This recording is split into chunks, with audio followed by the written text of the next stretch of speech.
जय हिंद साथियों, नमस्कार। कैसे हो आप सभी?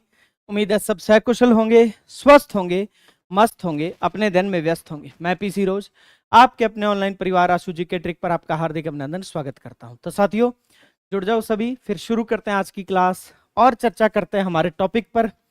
और आज जो है वो हम किस टॉपिक पर चर्चा करने जा रहे हैं? प्रत्यय पर। और प्रत्यय टॉपिक पर चर्चा करते समय हम जो है वो प्रमाणिक आधार कंटेंट जो है वो किस बुक का रखेंगे? हरदेव बाहरी सर। मैं लगातार कह रहा हूं, आरपीएससी ने जितने पेपर बनाए हैं, अधीनस्थ सेवा चयन बोर्ड ने, आरएसएसएमबी ने जितने पेपर बनाए हैं, ठीक है, और यहां तक कि कल परसों बीएसटीसी का एग्जाम हुआ है, वो भी जिसमें बहुत शानदार स्तर के प्रश्न थे। छोटा सा पेपर है लेकिन इतने शानदार प्रश्न थे, जैसे एसआई का पेपर हो, इतने शानदार 30 प्रश्न। आप देखना, विश्वास नहीं होगा आपको, बीएसटीसी के पेपर में इतने सुप्रीम लेवल के प्रश्न वो भी इस बुक से उठाए। तो जब जब मैं आपको टॉपिक लेके आऊंगा, आरपीएससी ने एसआई से संबंधित जो पिछली 4 भर्तियां, खुद SI, telecommunication SI, platoon commander और डिप्टी जेलर, उनमें जितना भी कंटेंट हिंदी का उठाया है, वो जिस जिस पुस्तक से उठाया उस पुस्तक का मैं प्रमाण लेकर आऊंगा। मैं आपको बुक भी दिखाऊंगा। आपको कोई पुस्तक ऐसी 8-9 पुस्तकें अलग अलग, उसमें से कहां कहां से कौन कौन से टॉपिक उठाए जा रहे हैं वो मैं ही करवाऊंगा, आपको कोई दिक्कत नहीं है। एलडीसी के लिए प्लान यही है साथियों कि हम पहले वही टॉपिक करेंगे जो एसआई के साथ एलडीसी के भी हैं, तो उसमें दोनों ही अभ्यर्थियों को फायदा होगा। उसके बाद बचे हुए एसआई के टॉपिक हम जो है वो बाद में कर लेंगे। तो मैं ये कल भी बोल के गया था और आज फिर बोल रहा हूं, और बढ़िया शानदार करेंगे, जैसे प्रत्येक टॉपिक दोनों ही अभ्यर्थियों के काम आएगा।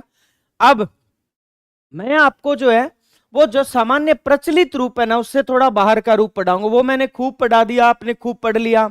आशु जी के ट्रिक और तैयारी कर लो पर मेरी कम से कम 150 क्लासें पढ़ी है, जिसमें आपको हर टॉपिक यूट्यूब पर, अभी जो 5 अप्रैल को ऐसा ही हुई थी उसके लिए करवाया हुआ है। तो प्रचलित चीजें सब करवाई हुई है, कॉमन बातें, कोई मुद्दा नहीं है। हाँ, थोड़ी थोड़ी मैं बताता रहूंगा साथ साथ, लेकिन प्रचलित बातों से अलग हटकर हमें क्या पढ़ना है उस पर बहुत अच्छे से चर्चा करनी। जैसे आज हम प्रत्यय की बात करते हैं, तो ये तो चलो मैं आपको सूचना बाद में दूंगा। अब प्रत्यय की बात करते हैं, तो मैं अप्रत्यय के ऐसे उदाहरण उठाए हमने जो प्रचलित हमें कहीं देखने को नहीं मिलते हैं, किसी सूरत में कहीं देखने को नहीं मिलते। अप्रत्यय के उदाहरण आप खूब पढ़ो, आप पढ़ो ये शब्द, आप कल्पना भी नहीं कर सकते कि इन शब्दों में अप्रत्यय है। जैसे उदाहरण के रूप में काम, खेद, देश। अब आप कैसे कल्पना करोगे, देश शब्द में भी अप्रत्यय। देश या दिश मूल शब्द है, अप्रत्यय भेद, जप, है ना, भाव, भू में अप्रत्यय जुड़ा भाव, द्विष में अप्रत्यय जुड़ा द्वेष। अब सम प्लस तोष, संतोष तो हमारा सुना हुआ है कि सम उपसर्ग है, तोष मूल शब्द है। तोष में भी तुष मूल शब्द है, अप्रत्यय जुड़ा तब तोष बना है, ठीक है। फिर आप देखो क्रय विक्रय वाला क्रय। अब क्री, क्री मूल शब्द होता है। जैसे आप जो है वो शब्द युगम में पढ़ते हो, एक पढ़ते हो कृत, कृत का अर्थ रचना, कृति का अर्थ रचनाकार या निपुण या विद्वान, और क्रीत का अर्थ खरीदा हुआ। तो क्री जो है वो खरीदने के लिए प्रयोग होता है। अब क्री में अप्रत्यय जुड़ा तो क्रय, क्रय का अर्थ भी तो खरीदना होता है, विक्रय का अर्थ बेचना। फिर ग्री या ग्रीब में अप्रत्यय जुड़ा तो गर्भ, दुष्ट प्लस है दोष। अब दुष्ट के लिए दोष शब्द प्रयोग, दुष्ट शब्द प्रयोग होता है, अप्रत्यय जुड़ा दोष। भुज प्लस है भोज, त्रास, वेद। अब मैं इसमें से आपको इंपोर्टेंट भी लगवाऊंगा, ये भी ध्यान रखना। जैसे मुझे व्यक्तिगत तौर पर पीछे के सभी प्रश्न पत्रों को देखकर क्या लगता है कि कौन सा जो है शब्द पूछना चाहिए, जैसे मुझे नहीं लगता कि दर्प शब्द पूछा जाना चाहिए या रव शब्द वेद शब्द, मुझे लगता है कि वेद शब्द पूछा जाना चाहिए कि इसमें कौन सा प्रत्यय, क्योंकि इसमें विद, विद्वान वाला विद मूल शब्द है, अप्रत्यय। तो विद में अप्रत्यय जुड़ेगा तब जाकर शब्द क्या बन जाएगा, वेद बन जाएगा। एक बार सभी साथी सेशन को लाइक शेयर कर देना, चैनल जरूर सब्सक्राइब कर लीजिएगा भाई। फिर वाद, दाह। अब देखो अपने कहते हैं ना अग्नि दहन, दहन में मूल शब्द है दह, दह में अप्रत्यय जुड़ा तो दाह बन गया। अब ये अच्छा शब्द है। अब प्रवेश, अच्छा, लेप, लिप या लिप्त, वो लिप्त वाला लिप मूल शब्द है, लिप।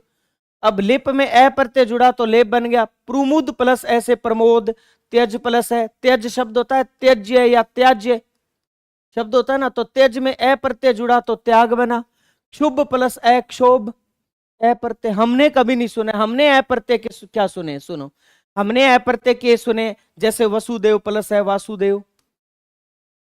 एक तो ये रूप सुना हुआ है, अभी प्रथम स्वर ए प्रत्यय दीर्घ कर देता है। दूसरा हमने सुना हुआ है मनु प्लस ए मानव, तो ये सुने हमने। अब मैं आपको क्या बेसिक कॉन्सेप्ट सारा क्लियर करके, और उसके बाद जो है वो आगे ये जो है थोड़ा सा पीक लेवल का कंटेंट जो है वो हमें पढ़ना चाहिए। मैं आपको बुक भी दिखाऊंगा, पर डे जिस बुक से कंटेंट बनाओगे मैं बुक बताऊंगा। जैसे आज का कंटेंट जो है वो हमारा हरदेव भारी सर की पुस्तक से, ये पूरा का पूरा कंटेंट। पर मैं फिर कह रहा हूं कि कोई भी साथी इस तरह का अनावश्यक प्रयास न करे कि ये 7-8 पुस्तकें लाए, उसके लिए कम से कम 2-2.5 क्योंकि इनकी लैंग्वेज ऐसी है जो समझ नहीं आएगा आपको। मैं आपको इसको आसान बना के, इंपॉर्टेंट बना के सारा करवा के दूंगा, तो आपको बिल्कुल फिक्र करने की कोई आवश्यकता नहीं है। ठीक है, तो पहले मैं आपको प्रत्यय का बेसिक कॉन्सेप्ट क्लियर करता हूं। बेसिक कॉन्सेप्ट क्लियर करके फिर अपने जो है वो प्रत्यय शुरू करते हैं। तो सुनिए, सबसे पहली बात तो ये है कि प्रत्यय क्या होते हैं। बोले प्रत्यय सर मूल शब्द के अंत में जुड़ने वाले शब्दांश होते हैं। तो अंत में जुड़ने वाले शब्दांश जो हैं वे क्या कहलाते हैं, प्रत्यय कहलाते हैं। अब नॉर्मली क्या होता है, सामान्य परिस्थिति में प्रत्यय का अर्थ नहीं होता, विशेष परिस्थिति में हो जाए अलग है। प्रत्यय का अर्थ नहीं होता, यानी प्रत्यय क्या होते हैं, निरर्थक, और निरर्थक पद कभी संधि नहीं करते हैं, इसीलिए मूल शब्द और प्रत्यय में संधि नहीं होती है। हालांकि कुछ प्रत्यय संधि करते हैं, नॉर्मली संधि नहीं होती, कुछ प्रत्यय संधि करते हैं। इस बुक में दिए हुए मैं आपको प्रत्यय करवाऊंगा, कुछ प्रत्यय जो संधि करते हैं, सामान्यतः नहीं करते हैं। बुक लाना बेनिफिशियर, ये वाली बुक्स जो 7-8 मैं बता रहा हूं ये लाना।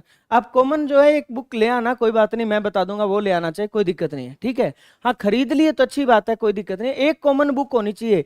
पर मैं ये बता रहा हूं कि मैं जो बुक्स आपको दिखा रहा हूं, हरदेव बावरी सर, वासुदेव नंदन सर, कामता प्रसाद, गुरु वाजपेयी सर, ये कहीं 8-10 पुस्तकें लाने निकल जाओ आप, ये काम मत करना। कोई भी एक बुक आपके पास ऑलरेडी है व्याकरण की, बस वो पर्याप्त बुक है। नहीं है तो मैं बता दूंगा कौन सी लेनी है, पर ऐसे अलग अलग बुक्स मत लाना कि कहीं 8-9 बुक्स ले आओ। बुक तो लानी है, कोई एक बुक तो लानी है। अगर पहले से है तो बढ़िया, नहीं है तो ले आएंगे, कोई दिक्कत नहीं। अब आगे बढ़ते हैं।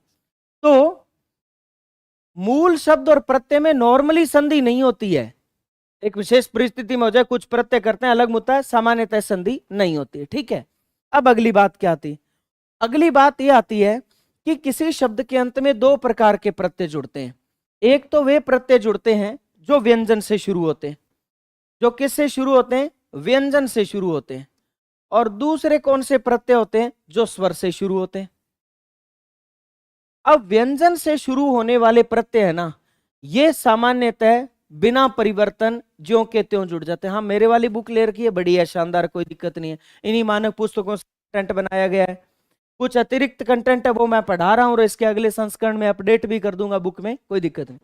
अब अगली बात सुनो, व्यंजन से शुरू होने वाले प्रत्यय ना, ये सामान्यतः ज्यों के त्यों जुड़ जाते हैं, कोई परिवर्तन नहीं करते, ये ज्यों के त्यों जुड़ते हैं।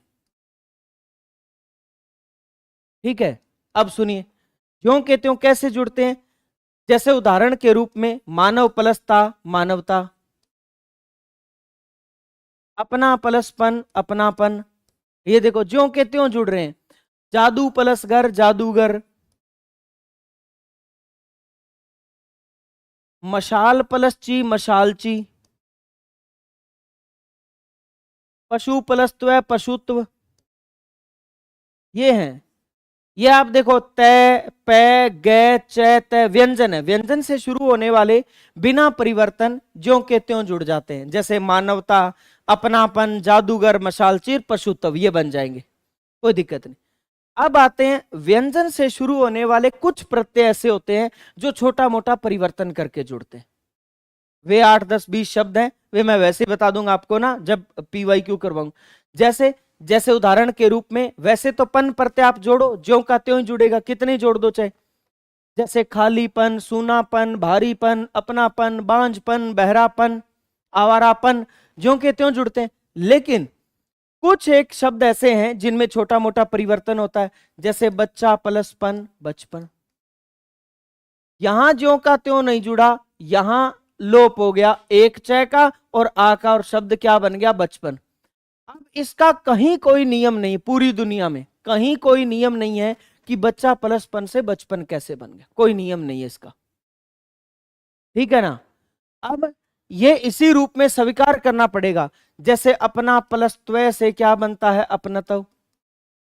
अपना प्लस त्वय से शब्द क्या बन जाता है? अपनतव। जैसे लकड़ी प्लस हारा से क्या बन जाता है? लक्कड़हारा। जैसे आगे प्लस ला से क्या बन जाता है? अगला। पीछे प्लस ला से शब्द क्या बन जाता है? पिछला। ये बन जाता है। जैसे जैसे अपने बात करें तो हमारा जो शब्द आ जाता है, लकड़हारा आ गया, पिछला आ गया, अपनतव हो गया, बचपन हो गया। जैसे लड़का प्लसपन से लड़कपन, जैसे छोटा प्लसपन छुटपन बन जाता है, छुटपन। तो इस तरह ये प्रत्यय व्यंजन से शुरू हो रहे, छोटा मोटा परिवर्तन करते। अब हम बात करते हैं किससे शुरू होने वाले प्रत्ययों की? स्वर से शुरू होने वाले प्रत्ययों की, ठीक है। तो स्वर से शुरू होने वाले प्रत्यय एक काम तो पक्का ही करेंगे, जब भी जुड़ेंगे तो मूल शब्द के अंतिम स्वर का स्वतः ही लोप हो जाएगा, लोप हो जाएगा, और प्रत्यय का प्रथम स्वर अंतिम वर्ण में जुड़ जाएगा। जैसे मुझे दो शब्द बना के बताओ, अच्छा प्लस आई से क्या बनेगा और अच्छा प्लस ई से क्या बनेगा?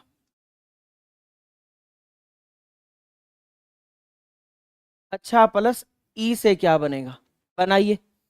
तो अच्छा प्लस आई से अच्छाई और अच्छा प्लस ई से अच्छी कैसे बना? सुनिए। जब भी आई प्रत्यय आ स्वर से शुरू होने वाला जुड़ा तो मूल शब्द के अंतिम आ का अपने आप ही लोप हो गया, छह क्या रह गया? आधा। क्योंकि किसी भी स्वर का लोप होने पर व्यंजन क्या रह जाता? आधा। तो अंतिम आ का लोप हो गया, छह क्या रह गया? आधा। आधे छह में आ जुड़ा, छा बन गया, और शब्द क्या बन गया? अच्छाई। अच्छा प्लस ई, अंतिम आ का लोप हो गया, छह क्या रह गया? आधा। आधे छह में ई जुड़ा और शब्द क्या बन गया? अच्छी। अच्छा प्लस ई से अच्छी। अब इसका कारण क्या? सुनिए, अंतिम स्वर का लोप क्यों होता है? इसलिए होता है क्योंकि एक पूर्ण व्यंजन में एक ही स्वर होता है। नमस्कार नमस्कार बच्चे, सभी को नमस्कार।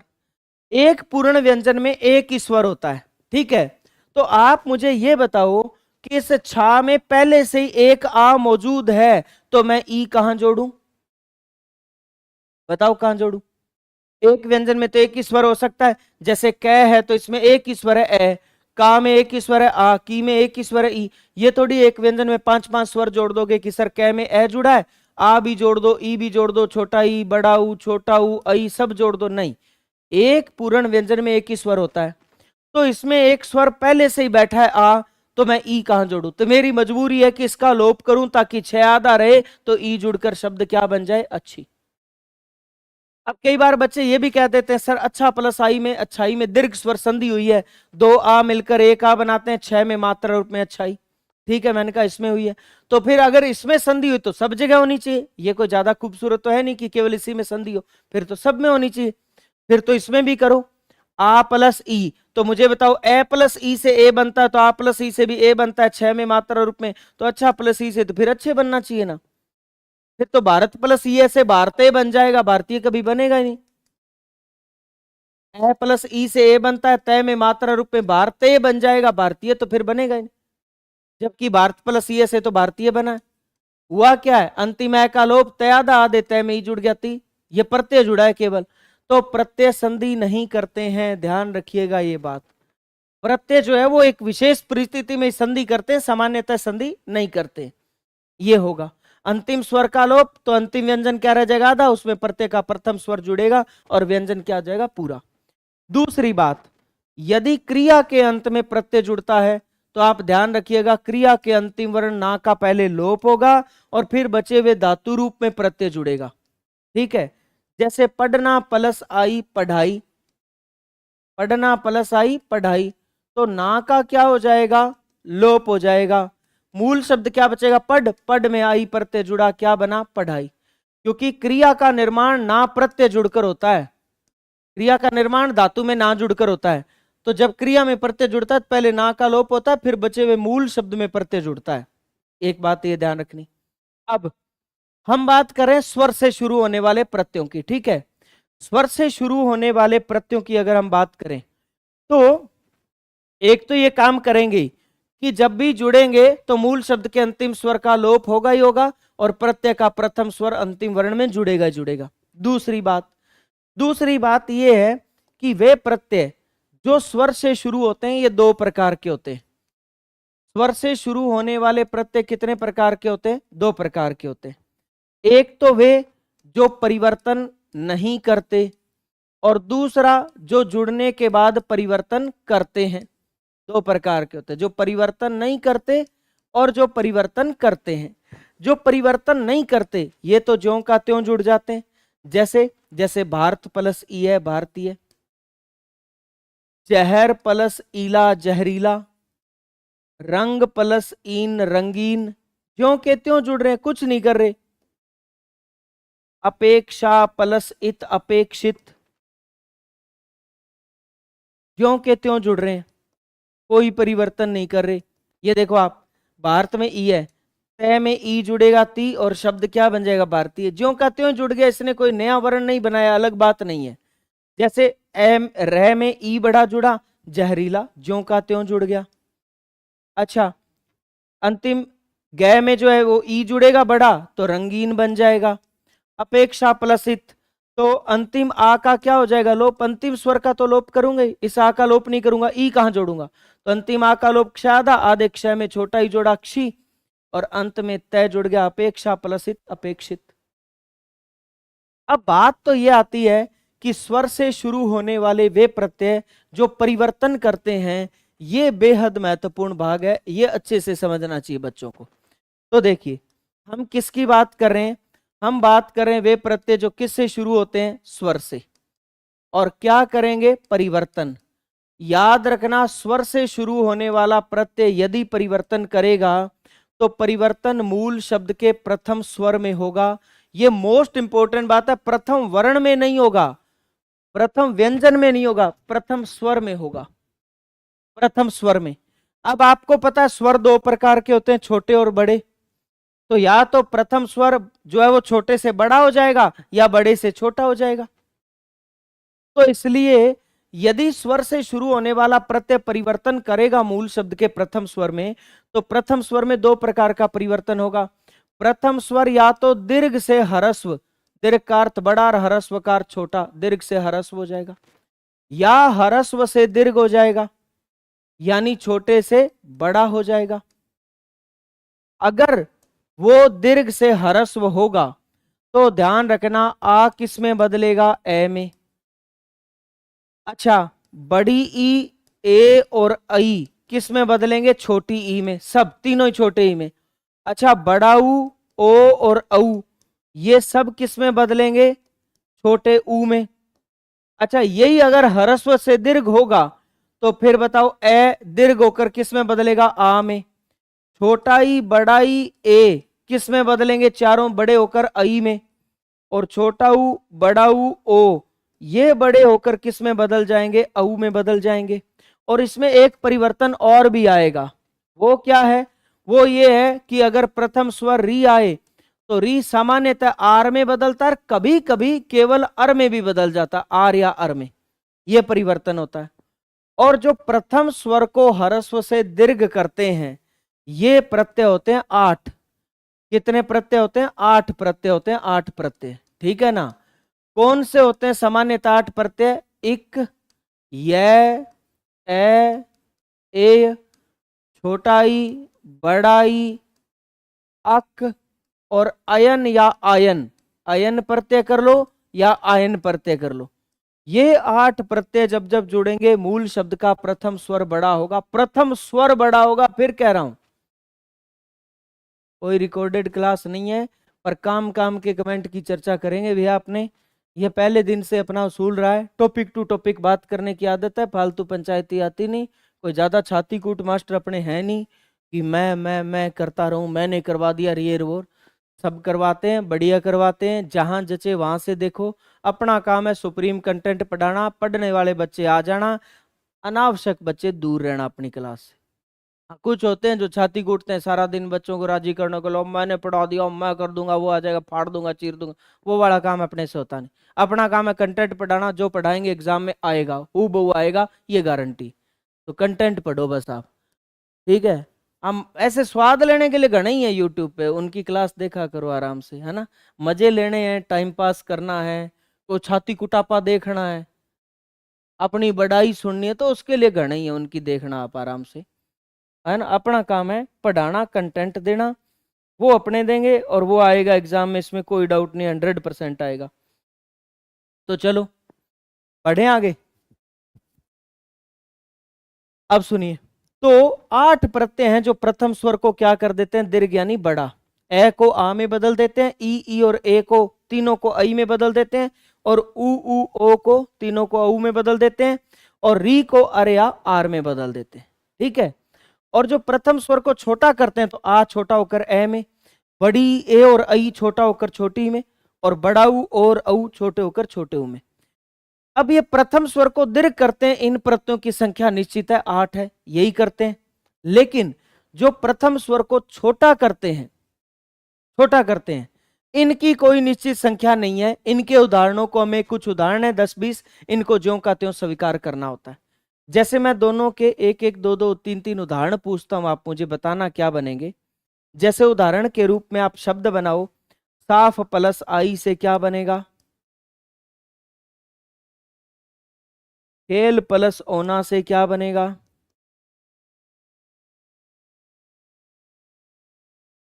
और सोना प्लस आर से क्या बनेगा। तो इधर बनाओ आप, धर्म प्लस इक से क्या बनेगा, इतिहास प्लस इक से क्या बनेगा, भूगोल प्लस इक से क्या बनेगा,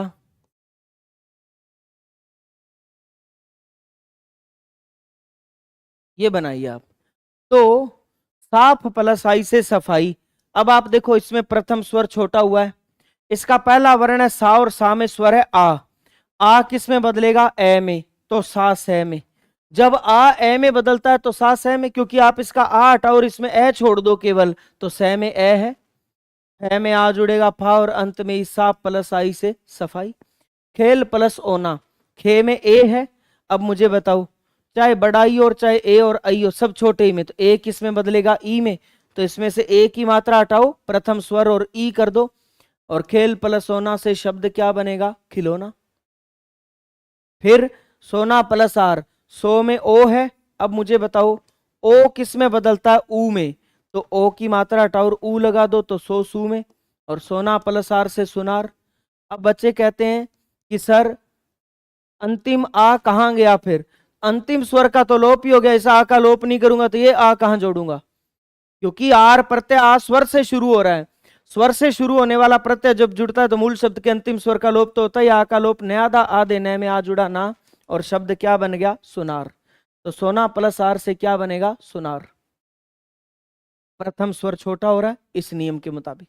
अब आ जाओ, मैंने इक प्रत्यय के उदाहरण दिए। इक प्रत्यय प्रथम स्वर को दीर्घ कर देता है, तो धर्म प्लस इक दै में ए है, ए आ में, तो दै धा में, धर्म प्लस इक से शब्द क्या बनेगा, धार्मिक। ले लो, ए हटाओ और ए की जगह आ कर दो, तो दै धा में। इतिहास प्लस इक ऐतिहासिक, पहला स्वर ई है, ई ए आई किस में बदलते हैं, आई में, तो इतिहास प्लस इक से शब्द क्या बनेगा, ऐतिहासिक बनेगा। ई किस में बदल गया, आई में।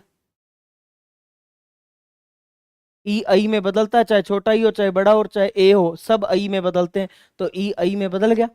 भूगोल प्लस एक भौगोलिक कैसे बना, ऊ में ऊ है।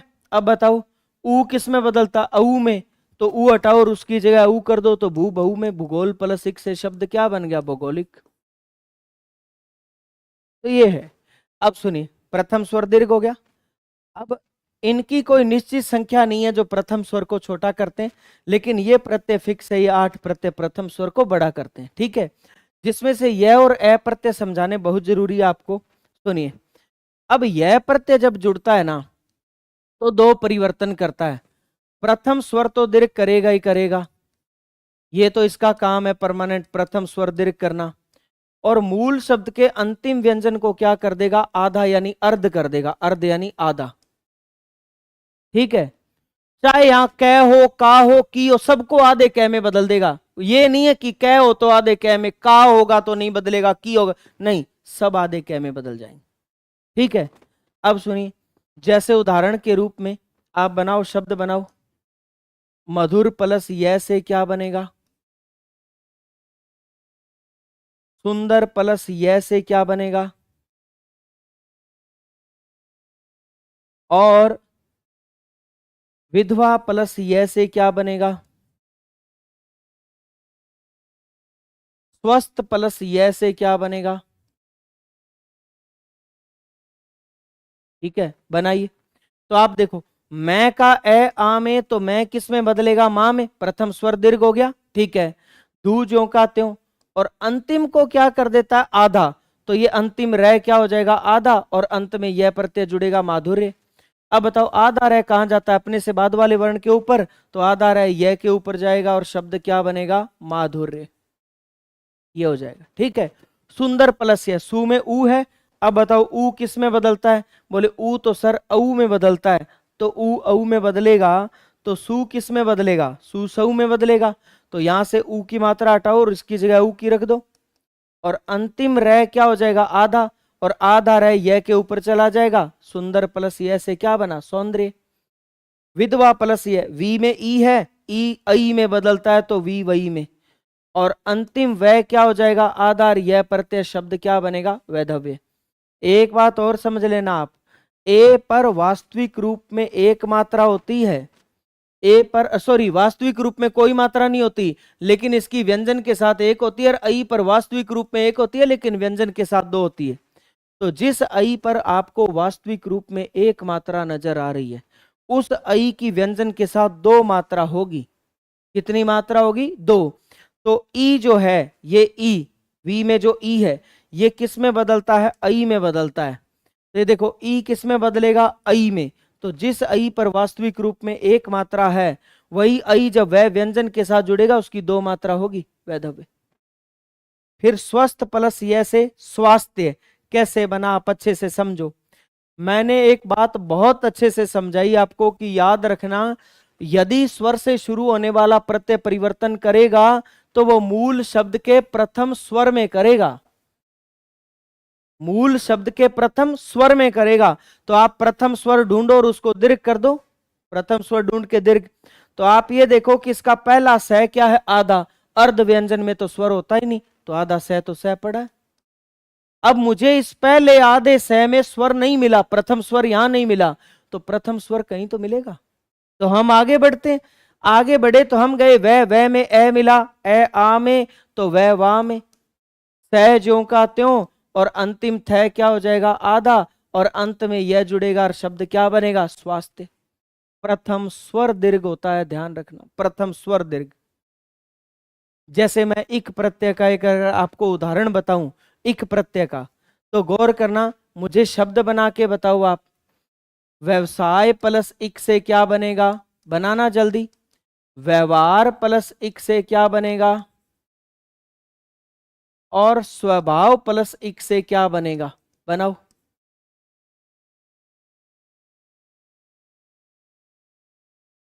जल्दी बनाओ। प्रमाण प्लस इक से और बना दो, चलो एक, प्रमाण प्लस इक से क्या बनेगा? तो व्यवसाय प्लस इक से क्या बनेगा? व्यावसायिक बनेगा, व्यवसायिक नहीं। व्यवहार प्लस इक से व्यावहारिक बनेगा, व्यवहारिक नहीं। और स्वभाव प्लस इक से स्वाभाविक बनेगा, स्वाभाविक नहीं। और प्रमाण प्लस इक से प्रामाणिक बनेगा, प्रमाणिक नहीं। कारण सुनो क्यों। आप ये देखो कि हमने कहा कि इक प्रत्यय उस कैटेगरी में आता है जो किसी भी शब्द के प्रथम स्वर को दीर्घ कर देता है। ए को आ में, ई ए को ई में, और ऊ ओ को ऊ में, और री को आर या अर में, प्रथम को दीर्घ कर देता है। तो आप मुझे ये बताइए, इक प्रत्यय जुड़ेगा तो प्रथम स्वर दीर्घ होगा, प्रथम स्वर होगा, बार बार बोला मैंने, प्रथम स्वर दीर्घ होगा। तो आप ढूंढो प्रथम स्वर और दीर्घ कर दो। अब इसका पहला वह अर्ध व्यंजन है, आधा व्यंजन। आधे व्यंजन में स्वर होता ही नहीं, आधे व्यंजन में स्वर नहीं होता। तो मुझे पहले वर्ण में प्रथम स्वर नहीं मिला, तो कोई बात नहीं, पहले वर्ण में प्रथम स्वर नहीं मिला तो प्रथम स्वर शब्द में कहीं तो मिलेगा। आगे बढ़ो, आगे मैं गया यह में मुझे ए मिला, तो ए आ में, तो यह या में, और व्यवसाय प्लस इक से शब्द क्या बन गया? व्यावसायिक। इसीलिए मैंने बार बार जोर देकर कहा प्रथम स्वर दीर्घ होगा। व्यवहार प्लस इक व्यावहारिक, व्यादा, इसमें तो स्वर है नहीं। आगे बढ़ो कहीं तो प्रथम स्वर मिलेगा। यह में ए है, ए आ में, तो यह या में। व्यवहार प्लस इक से शब्द क्या बनेगा? व्यावहारिक बनेगा, व्यावहारिक। स्वभाव प्लस इक, पहला स आधा है, आधे व्यंजन में तो स्वर होता नहीं, ठीक है, तो कोई बात नहीं, कहीं तो मिलेगा। आगे बढ़ो वह में ए आ में, तो वह वा में, और शब्द क्या बनेगा? स्वाभाविक बनेगा, स्वाभाविक। ये रहा, स्वाभाविक कोई शब्द नहीं होता, और ये प्रत्यय और शब्द शुद्धि के मोस्ट इंपोर्टेंट शब्द है सारे के सारे। फिर प्रमाण प्लस इक, तो देखिए प्र में ए है, ए आ में, तो प्रा में, और शब्द क्या बनेगा? प्रामाणिक बनेगा, प्रामाणिक। तो प्रमाणिक कोई शब्द नहीं होता, प्रथम स्वर दीर्घ।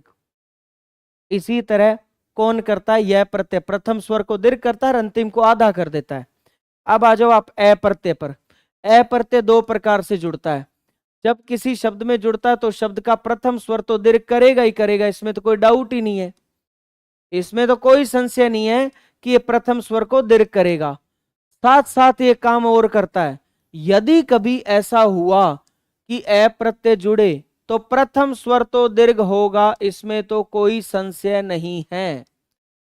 और साथ साथ क्या होगा?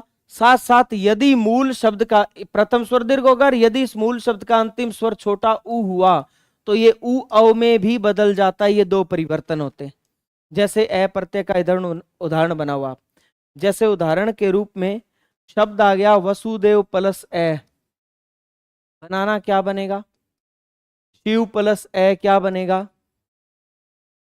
तो वसुदेव प्लस ए से वासुदेव, और शिव प्लस ए से क्या बनेगा? शैव बनेगा। कैसे? जैसे उदाहरण के रूप में अपने बात करें अगली बात, तो उदाहरण के रूप में वसुदेव में पहला वर्ण है वह में है ए आ में, तो वह वा में। अंतिम ए का लोप हो जाएगा तो वह आधा आधे वह में ए जुड़ेगा, वह पूरा शब्द वासुदेव। वसुदेव थे कृष्ण के पिता, और ए प्रत्यय जुड़कर उन्हीं की संतान वासुदेव यानी कृष्ण का बोध हो गया। वसुदेव कृष्ण के पिता और वासुदेव कृष्ण। शिव प्लस है, शी में ई है, ई आई में बदलता है तो शी शई में। अंतिम ए का लो व्यादा आधे वह में ए जुड़ा, वह पूरा शैव। शैव एक समाज होता है जो खुद को भगवान शिव की संतान मानता है।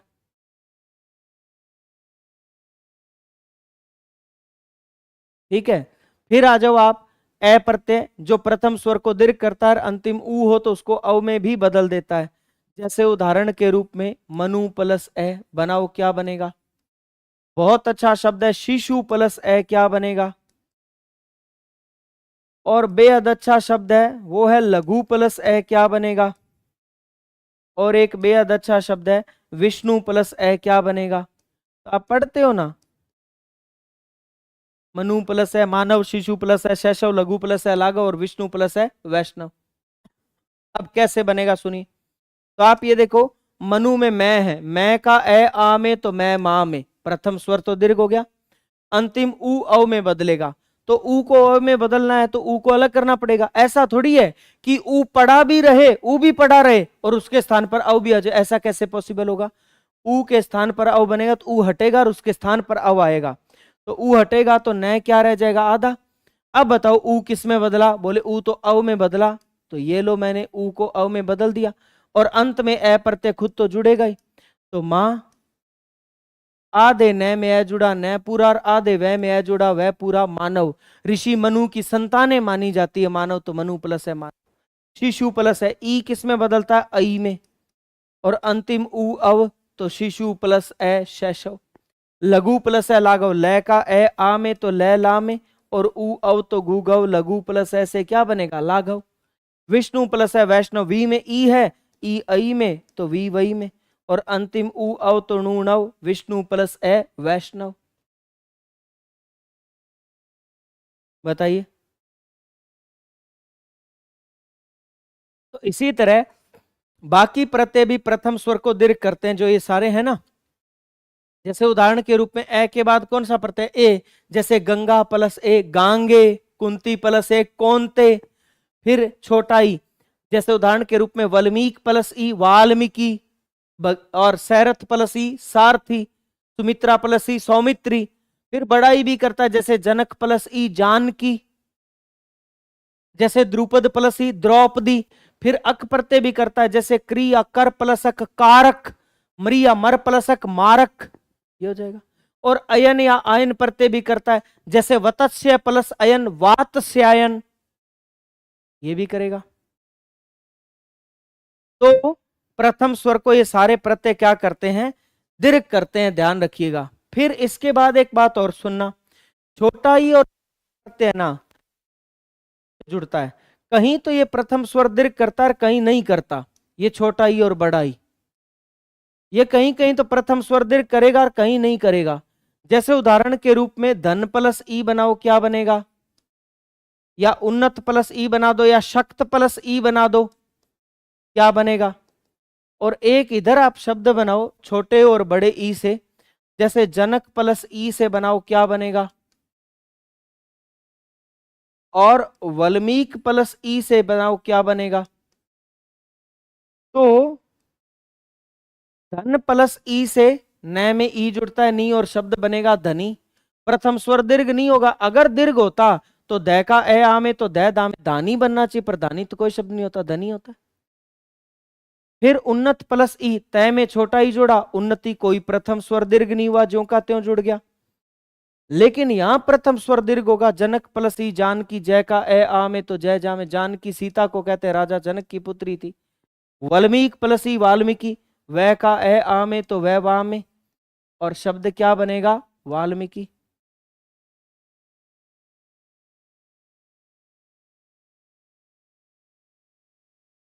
वाल्मीकि चींटियों के ढेर को कहते हैं, चींटियों के ढेर से उत्पन्न हुए कौन, वाल्मीकि, इसलिए वाल्मीकि कहलाए। वाल्मीकि की संतान प्रथम स्वर दीर्घ हो रहा है।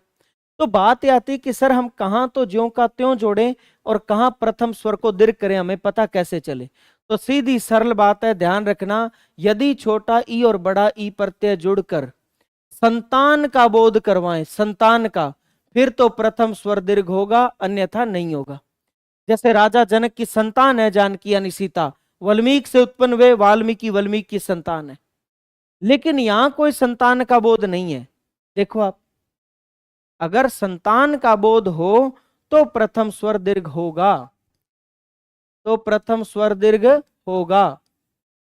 अगर संतान का बोध नहीं है तो ज्यों का त्यों जुड़ेगा, बात खत्म।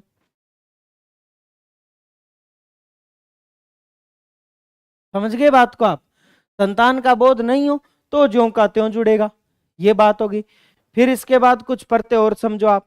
जैसे एक बात ये ध्यान रखना कि यदि किसी शब्द के अंत में छोटा ई या ईत प्रत्यय जुड़े, ये दो ही और कोई नहीं, या तो छोटा ई और या ईत, ये दो ही। क्योंकि इत भी प्रत्यय होता है, इत नहीं, इत वाला नहीं, बड़े ई वाला ईत या छोटा ई प्रत्यय जुड़े, तो मूल शब्द में कहीं भी रह मौजूद हो, ये रह री ऋषि में बदल जाता है। कहीं भी रह मौजूद हो री ऋषि में।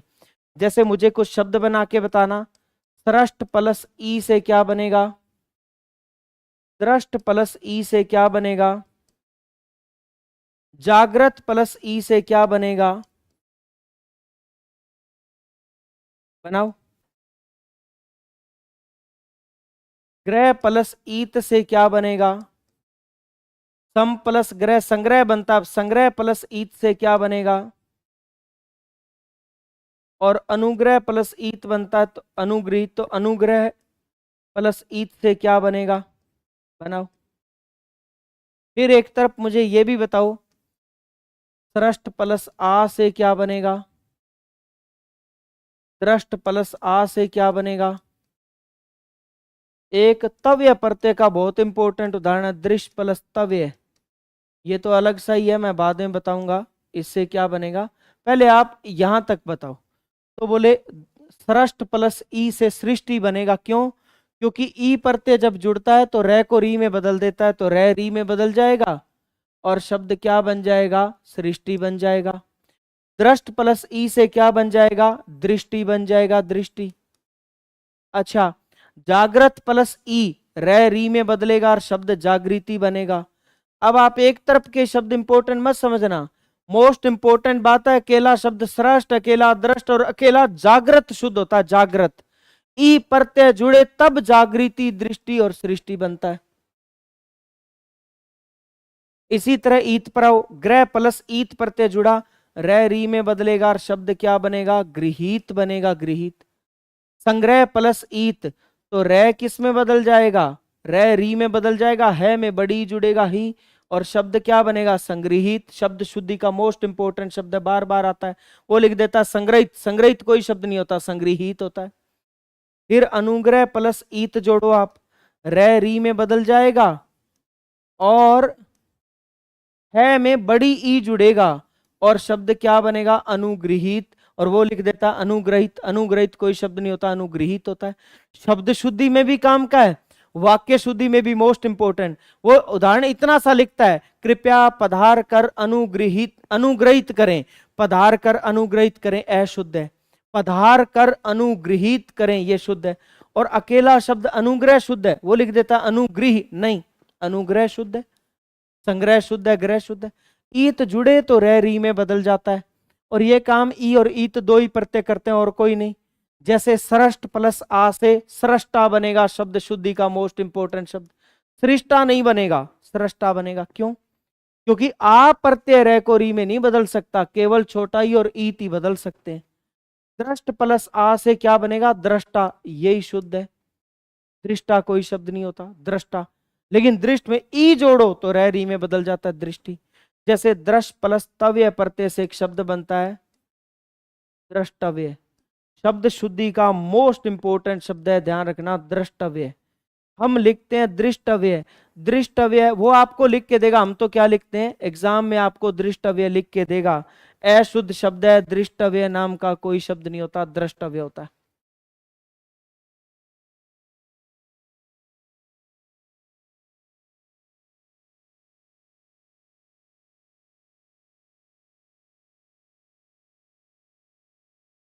ये बेहद महत्वपूर्ण शब्द है सारे।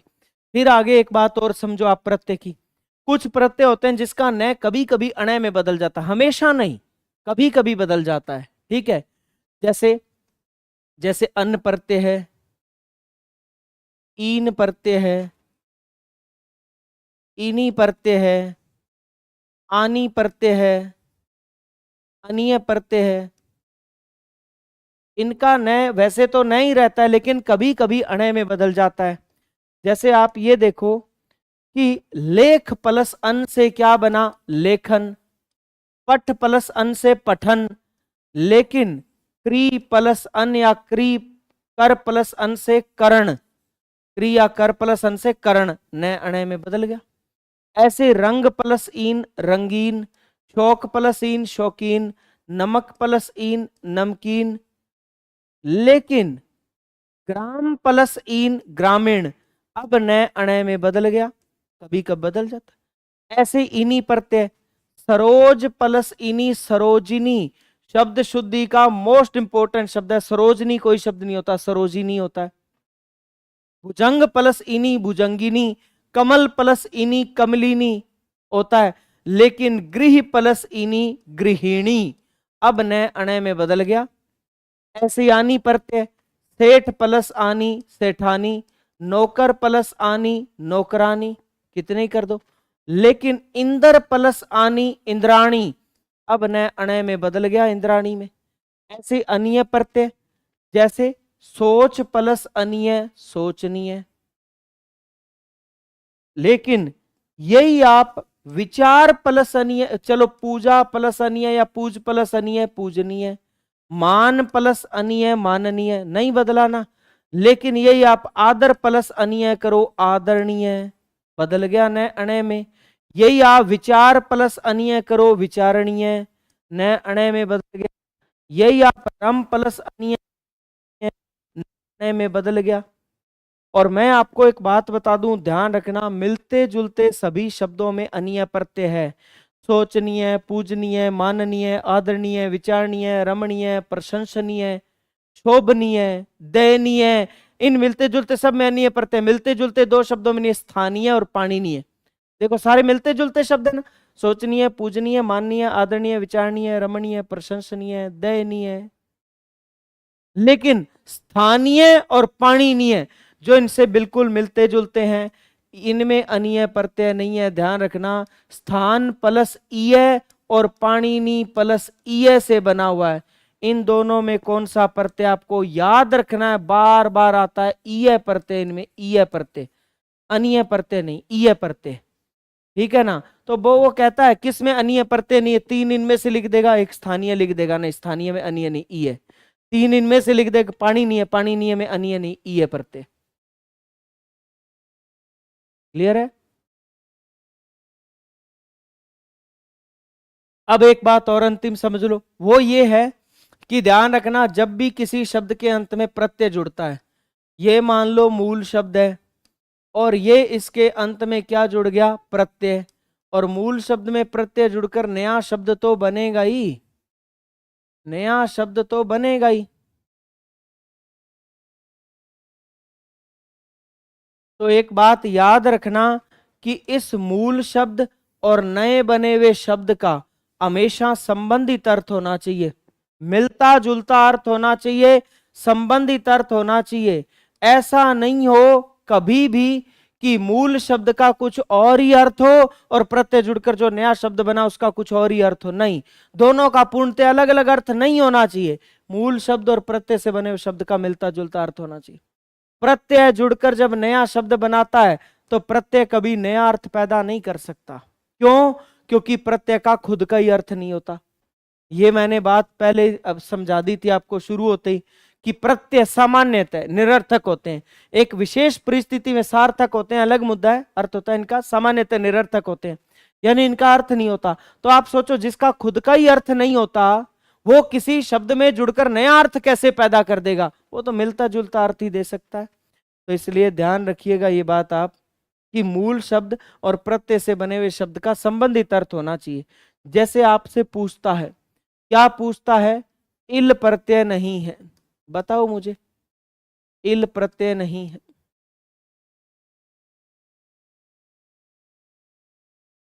ऑप्शन देता है, क्या देता है, जटिल,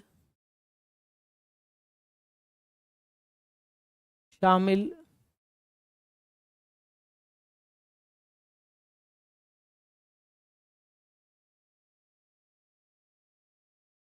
स्वप्निल और फैनिल। और आपसे पूछता है बताओ किसमें इल प्रत्यय नहीं है, बता दो आप, जल्दी बताओ। एक प्रश्न और, लय प्रत्यय नहीं है,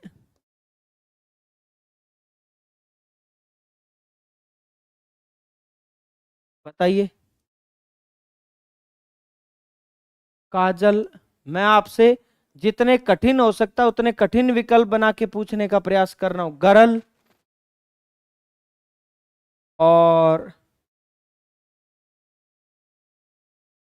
मंजुल और बहुल,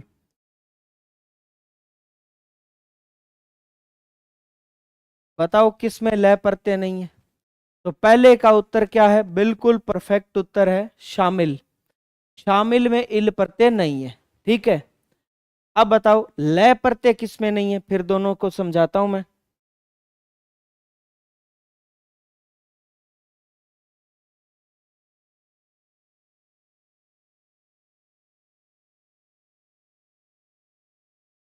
तो इसका उत्तर क्या है, इसका उत्तर है काजल, इसका उत्तर क्या है, काजल।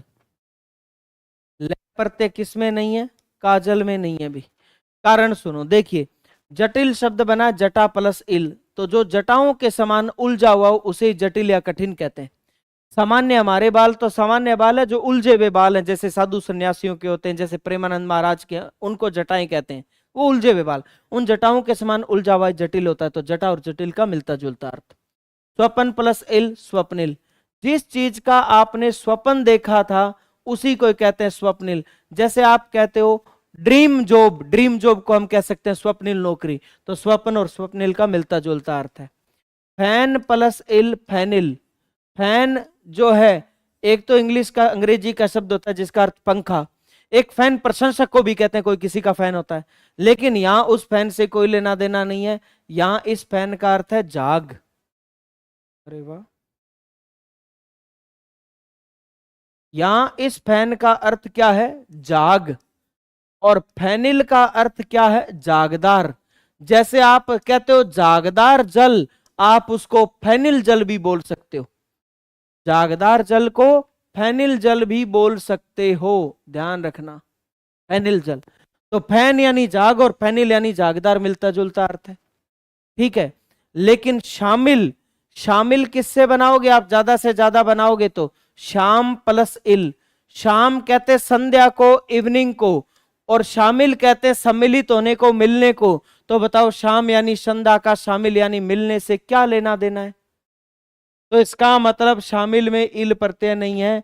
शामिल अपने आप में मूल शब्द है, और इल प्रत्यय के और भी शब्द हैं, मैं आपको बताऊंगा, पर एक बार मैंने उदाहरण से समझाएं बस आपको। अच्छा, गरल लय प्रत्यय है, गर में लय प्रत्यय जुड़कर बना है। गर का अर्थ है कड़वाहट, लय का अर्थ लाने वाला। कड़वाहट लाने वाला कौन होता है? जहर। जहर कड़वा होता है, तो गरल जहर को कहते हैं। मंजू का अर्थ सुंदर, लय का अर्थ लाने वाला, सुंदरता लाने वाला। मंजुल जो अत्यधिक सुंदर है उसको कहते हैं। तो मंजू यानी सुंदर, और मंजुल बेहद सुंदर या अत्यधिक सुंदर, मिलता जुलता अर्थ है। बहु प्लस लय बहुल, बहु में लय प्रत्यय है। बहु का अर्थ अधिक, और बहुल अधिकता वाले। जैसे आप पढ़ते हो ना कि ये बहुल क्षेत्र या ये बहुल वन, है ना, तो किस प्रकार के पौधों की बहुलता है? वो वन। और किस प्रकार की संख्या की बहुलता है? वो वन। और इसके सामान्य शब्द तो हैं, मैंने बताया नहीं आपको। जैसे मांसल, मांस में लय प्रत्यय। श्यामल, शाम में लय प्रत्यय। अंशुल, अंशु में लय प्रत्यय, है ना। शीतल, शीत में लय प्रत्यय। ये सामान्य शब्द मैंने बताया नहीं, मैंने थोड़े कठिन शब्द रख दिए। काजल में आप लय प्रत्यय निकालोगे तो मूल शब्द क्या बचेगा? काज। काज का अर्थ क्या होता है? कार्य। जैसे काम काज, काज कार्य को कहते हैं। तो बताओ काज यानी कार्य का काजल से क्या लेना देना है? काज और काजल का क्या संबंधित अर्थ है? कोई संबंधित अर्थ नहीं। इसलिए ध्यान रखना, काजल शब्द है लेकिन का उपसर्ग का शब्द है। उपसर्गों में पढ़ाऊंगा, का उपसर्ग होता है। पुरुष से पहले का जोड़ो, का पुरुष। जल से पहले का जोड़ो, काजल। यर से पहले का जोड़ो, कायर। का उपसर्ग होता है। का अर्थ होता है कायर, बुरा या काला। तो यहाँ कायर या बुरा अर्थ नहीं, यहाँ का अर्थ है काला, और जल का जल, काला जल ही काजल होता है, जल मूल शब्द है। तो ये उपसर्ग निर्मित शब्द है, इसमें प्रत्यय नहीं है। तो आप याद रखना, ऐसा नहीं कि हमने इसमें काज निकाला और लय प्रत्यय जोड़कर काजल बना दिया, नहीं। हमें देखना है कि काज और काजल का मिलता जुलता अर्थ तो हो। जैसे शाम का शामिल से कोई लेना देना नहीं, तो इसमें इल प्रत्यय नहीं, शामिल मूल शब्द है। आप ध्यान रखिएगा ये बात। ये प्रत्यय के बारे में छोटी छोटी ध्यान रखने बात होगी। फिर अपने जो है वो आप सभी साथियों को पता है कि आप जो है वो अब समय बहुत ही लिमिटेड बचा, सभी को पता है। चाहे आप एसआई के कैंडिडेट हो और चाहे एलडीसी के, बहुत ही लिमिटेड, है ना। बहुत ही जो है वो कम समय बचा है। अब जो है वो बात, मेरा तो ये मानना है, महीनों और दिनों की नहीं रही। अब तो मामला जो है वो तैयारी करने वाले कैंडिडेट के लिए तो घंटों पे आ चुका है। तो समय जो है उसका काउंटडाउन शुरू हो चुका है, काउंटडाउन का आगाज शुरू हो चुका है। और हमारी तैयारी का, भर्ती का, क्लासों का भी आगाज शुरू हो चुका है। तो इसीलिए हमने आगाज बैच पूर्णतः निःशुल्क आपके लिए यूट्यूब पर, कोई शुल्क नहीं। जितना मुझसे मैक्सिमम होगा मैं पूरा पूरा करवाने का प्रयास करूंगा। और नई बात तो जरूर करवाऊंगा 101%। जो प्रचलित बातें उससे बाहर जो एग्जाम में आ रही है वो जरूर करवाऊंगा। तो आगाज बैच से जुड़िए, आप भी जो है वो आज से अपनी तैयारी को नई उड़ान, नए पर बांधिए, आगाज कीजिए अपनी तैयारी का। सभी साथी जो है वो आज से रोजाना जुड़ेंगे 8 बजे आशु जी के ट्रिक पर, ठीक है ना। तो इसकी पीडीएफ भी जो है वो मैं डालता रहूंगा आपके समय समय पर आशु जी के ट्रिक टेलीग्राम पर, ठीक है ना। और जो है वो आज तो मैंने आपको जो है वो पढ़ाया प्रत्यय का बेसिक पैटर्न। अब सुनो, जो बहुत ही शानदार सलीके से जो है वो सामान्य तैयारी करना चाहते हैं अच्छे से, फर्स्ट और सेकंड पेपर दोनों की, तो वो तैयारी कर लो। ऐप से जुड़िए, मात्र 999 के शुल्क पर पूरा कोर्स उपलब्ध है ना। रिकॉर्डेड प्लस लाइव है। लाइव में जो नए अपडेटेड कंटेंट है वो अपडेटेड कंटेंट लाइव में मिल रहा है। और अगर आप हिंदी व्याकरण की पुस्तक चाहते हैं तो मेरी खुद की पुस्तक हिंदी व्याकरण वाणी है ना, एसआई के लिए, एलडीसी के लिए सभी टॉपिक उपलब्ध हैं। तो आप किसी भी ऑफलाइन बुक स्टोर से ले सकते हैं, वरना तैयारी कर लो ऐप से, ऑनलाइन मंगवा लो। अब अगली बात सुनो, अब सभी को मौका मिल रहा है, सभी के पास मैसेजेस आ रहे हैं, पिछली भर्ती में जिन्होंने फॉर्म भरा था उनको दोबारा फॉर्म का मौका दिया जा रहा है। और एलडीसी वाले जो हैं वो तो तैयारी करने में जुटे हुए हैं काफी समय से, उनके लिए नई नई चीजें, मानक कंटेंट लेके आऊंगा रोजाना। और उस मानक कंटेंट को करने के बाद जैसे टॉपिक कंप्लीट होगा, कंप्लीट होते ही आपका टेस्ट होगा पीवाईक्यू, प्रीवियस ईयर क्वेश्चन, आज तक के एग्जाम में आया हुआ हर एक प्रश्न करवाऊंगा मैं आपको, ध्यान रखना। आज तक के एग्जाम में आया हुआ हर एक प्रश्न करना है हमें, किसी सूरत में कोई चूक नहीं रखनी है, ध्यान रखिएगा ये बात। तो वो मैं करवाऊंगा आपको, प्रीवियस ईयर क्वेश्चन सारे। जैसे प्रत्येक टॉपिक है, कल और परसों 2 दिन में अपने प्रत्येक टॉपिक पूरा करेंगे। और मेरा हर टॉपिक का यही प्रयास रहेगा कि हर टॉपिक को जो है वो अपने 5 दिन दे। 5 दिन में 2 दिन टेस्ट रहेगा और 3 दिन टॉपिक, वो भी बड़े टॉपिक को। छोटे टॉपिक को तो 1 दिन टॉपिक को, 2 दिन टेस्ट को। बड़े टॉपिक को, बड़े टॉपिक में हमें क्या करना है, 3 दिन क्लास और 2 दिन टेस्ट। तो अपना जो है वो समय पर सिलेबस भी पूरा हो जाएगा, सभी प्रश्नोत्तरी का अभ्यास भी हो जाएगा, और अभ्यास के साथ साथ जो है वो तैयारी भी हमारी सुप्रीम लेवल की हो जाएगी। तो जाते जाते क्लास सेशन को लाइक करके जाना, चैनल कर लीजिएगा सब्सक्राइब। और ये जो है यहां से मैं आपको करवाना शुरू करूंगा, जैसे अ प्रत्यय, फिर इसके बाद अन प्रत्यय के उदाहरण करवाऊंगा, फिर इसके बाद अना प्रत्यय के उदाहरण जो सामान्यतः हम नहीं पढ़ते हैं, आ प्रत्यय के इंपॉर्टेंट उदाहरण। वैसे तो पढ़ते हो, छात्र प्लस आ छात्रा, जी हाँ, पीडीएफ आशु जीके ट्रिक के टेलीग्राम चैनल पर मिलेगी आपको, आशु जीके ट्रिक टेलीग्राम पर, ठीक है। ये आ प्रत्यय के वे शब्द, जैसे हमें नहीं पता कि दिशा में आ प्रत्यय है, ईर्ष्या में भी आ प्रत्यय है ना, जैसे उदाहरण के रूप में चिंता और पीड़ा में भी आ प्रत्यय, निंदा में भी आ प्रत्यय, वे उदाहरण जो बहुत सुप्रीम लेवल के उदाहरण। ऐसा नहीं कि आपको ये बता रहा हूं पूज प्लस आ पूजा, छात्र प्लस आ छात्रा, है ना, तो ये जैसे काट प्लस आ काटा, मार प्लस आ मारा, वो वाले नहीं, ठीक है ना। तो ये फिर इसके बाद अपने आगे बात करें तो अगला जो है हमारा छोटे ई प्रत्यय के उदाहरण, जो सामान्यतः आप नहीं पढ़ते हो, ती प्रत्यय के उदाहरण। अब ती प्रत्यय के उदाहरण हम तो नहीं पढ़ते, हमें तो नहीं पता कि गति में ती प्रत्यय है क्या, तो हमें पढ़ने बहुत अच्छे से पढ़ने, कल पढ़ाऊंगे सारे के सारे। न प्रत्यय के उदाहरण आप देखो, स्वपन में स्वप मूल शब्द है न प्रत्यय, यतन में यत मूल शब्द है न प्रत्यय। तो इस तरह के उदाहरण जो है वो अपने कल करेंगे, इसको शानदार सलीके से कवर करके कल और परसों में, और फिर अपने टेस्ट शुरू करेंगे पीवाईक्यू उससे नेक्स्ट डे से। तो मिलते हैं अगले सेशन में। संडे को आपका ऑफ रहा करेगा भाई, तो विशेष परिस्थिति में क्लास लगा ली, पर एक संडे को जो है वो मुझे भी रेस्ट चाहिए, तो संडे को ऑफ रहा करेगा। बाकी अपने कंटिन्यू क्लास रहेगी, किसी विशेष परिस्थिति में बंद करनी हो तो अलग मुद्दा, बाकी क्लास रहेगी रेगुलर। तो मिलते हैं अगले सेशन में, तब तक के लिए सभी को प्यार भरा नमस्कार, जय हिंद जय भारत। और बार बार मैं बता रहा हूं कि जो कैंडिडेट जो हैं जिन्होंने फॉर्म भरा था और पेपर नहीं दे पाए, उनको भी जो है वो 1-2 दिन रुक जाओ, नोटिफिकेशन आ जाएगा, सबको मौका मिलेगा, कोई डाउट नहीं इसमें, ठीक है ना। जैसे ही 2 कैंडिडेट ने रिट लगाई, 2 को छूट दे दी ना, तो उसके बाद पिछले 2 दिनों में जो है वो 839 कैंडिडेट और रिट लगा चुके हैं। अभी 839 को छूट देंगे तो फिर बाकी बचे हुए को रखेंगे थोड़ी, सबको ही देंगे, तो टेंशन मत लीजिए आप, ठीक है। मिलेंगे अगले सेशन में, नमस्कार, जय हिंद जय भारत।